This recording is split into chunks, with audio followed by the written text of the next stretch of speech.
Genesis chapter 29. Jacob at Laban's Jacob went to the land of the children of the east.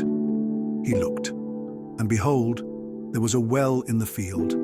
And behold, there were 3 flocks of sheep resting beside it, for it was at this well that the flocks were watered. And the stone over the opening of the well was large. All the flocks gathered there. They rolled the stone from over the well opening, watered the flocks, and put the stone back in its place over the well opening. Jacob said to the shepherds, "Brothers, where are you from?" They answered, "We're from Sharon." He said to them, "Do you know Laban, son of Nahor?" They answered, "We know him." He said to them, "Is he in good health?" They answered, "He is well, and this is Rachel, his daughter, who is coming with the flock."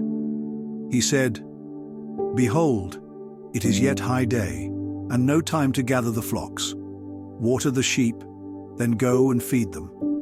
But they said, "We can't do that until all the flocks are gathered together, and then the stone is rolled away from the opening of the well, and the sheep are watered." While he was still talking to them, Rachel arrived with her father's flock, for she was a shepherdess.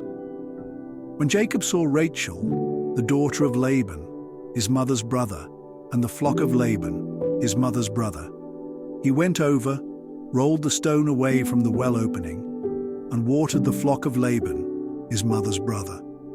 And Jacob kissed Rachel and lifted up his voice and wept. Jacob told Rachel that he was related to her father, that he was Rebekah's son. She ran to tell her father. As soon as Laban heard about Jacob, his sister's son, he ran to meet him, embraced him, and kissed him, and brought him to his house. Jacob told Laban all these things.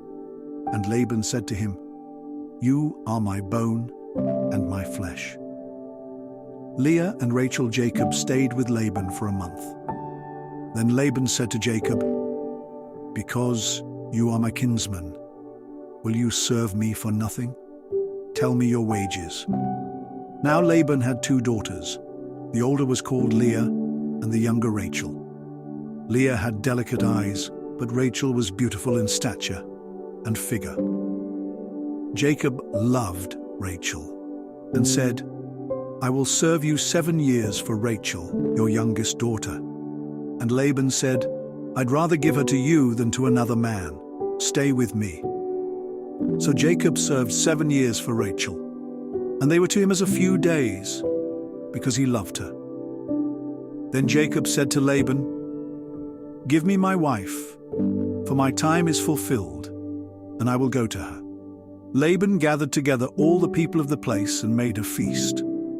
In the evening he took Leah his daughter and brought her to Jacob, who came to her. And Laban gave his daughter Leah his handmaid, Zilpah. The next morning it was Leah.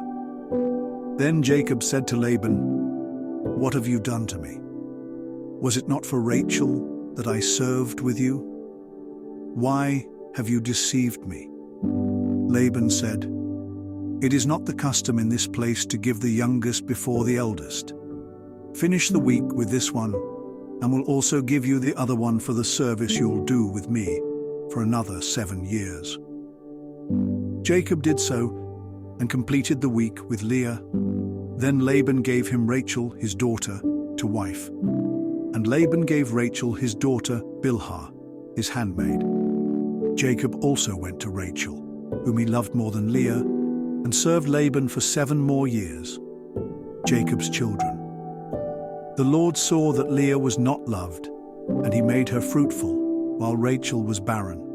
Leah conceived and bore a son, and named him Reuben. For she said, "The Lord has seen my humiliation, and now my husband will love me."